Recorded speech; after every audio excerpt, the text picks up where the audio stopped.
Honorable Prime Minister Modi, Excellencies, dear friends, I'm honored to be with you at the Statue of Unity to launch the Lifestyles for the Environment initiative.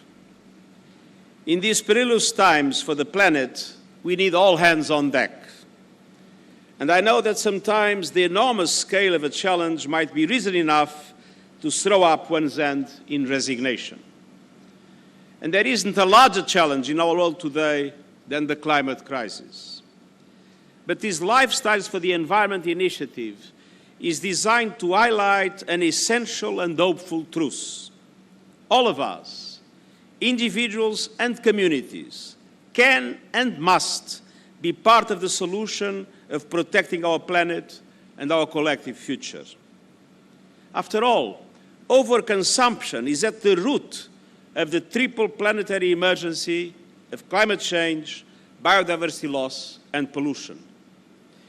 We are using the equivalent of 1.6 planet Earths to maintain our lifestyles. And that great excess is compounded by great inequality.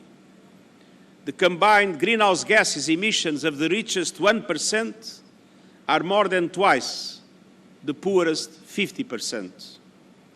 So we need to urgently transform our economic systems to make them friendly to the planet and to make them equitable so all can have equal opportunity to thrive in developed and developing countries. Each one of us will have to learn to live sustainably and reduce our environmental footprint by saving energy and reducing pollution and waste, by using less plastic, by taking advantage of clean cooking technologies, by eating more sustainably and not throwing away food, by using renewable energy, and by making our money count as consumers by supporting sustainable products. And many other examples we have seen in the wonderful film that has started this ceremony. And we also need to be speaking up and demanding the leaders to support clean, green lifestyles and ambitious climate action. This is the mission of the Lifestyles for the Environment initiative that I hope can spread throughout the world. Dear friends, I am immensely encouraged by the commitment that India has made to pursue environmentally sound policies. These efforts include a pledge to significantly increase investment and deployment of renewable energy, championing the International Solar Alliance, and joining the High Ambition Coalition for Nature and People, which aims to protect and conserve 30% of the world's ecosystems by 2030. I also congratulate India on its upcoming G20 presidency. The G20 accounts for 80% of global greenhouse gas emissions, but it also represents 80% of global GDP.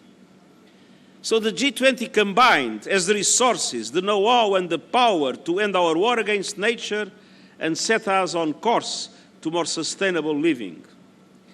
And central to that goal is the urgent need to pivot from economies based on fossil fuel consumption to economies powered by renewable energy. A revolution in which developed countries must invest massively, financially and in technological support to allow emerging economies themselves to also be able to present more ambitious targets. And the world counts on G20 economies to lead the way in progressively ending the use of coal by 2030 in OECD countries and 2040 in non-OECD countries.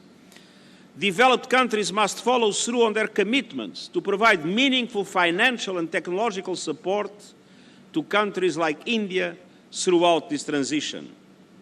We need to unleash a renewables revolution, and I look forward to working with India in driving this agenda forward.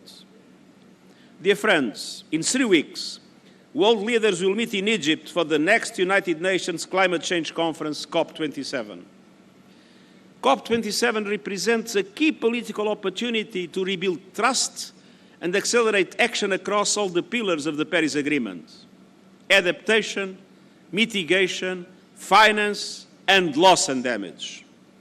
full implementation of the financial commitments made in Paris, a quantum leap in support to adaptation in developing countries, and measurable progress and serious progress in loss and damage are essential conditions to reestablish trust between developing and developed countries around the world.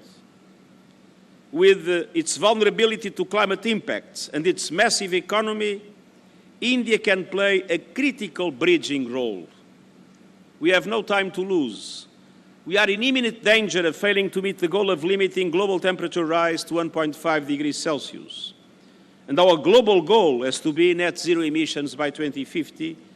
And to achieve this, we must collectively halve global emissions from 2010 levels by 2030. And as the LIFE initiative highlights, every citizen has a role to play.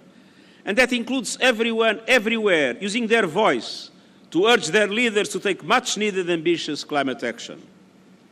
Dear friend, as the Prime Minister of Mauritius has recalled, Mahatma Gandhi reminded us that the world has enough for everyone's need, but not enough for everyone's greed. That perfectly captures the situation we face now. Unfortunately, for the time being, greed is prevailing over need, and we need to reverse this trend. The planet is able to support each and every one of us, but we must treat its resources with wisdom and respect. So today, let us pledge to alter our economies and our lifestyles so we are able to share Earth's resources fairly and take only what we need. And let us count on India, as it assumes the G20 presidency, to help usher in a new era of sustainability fully in line with its history, its culture, and its tradition. Thank you.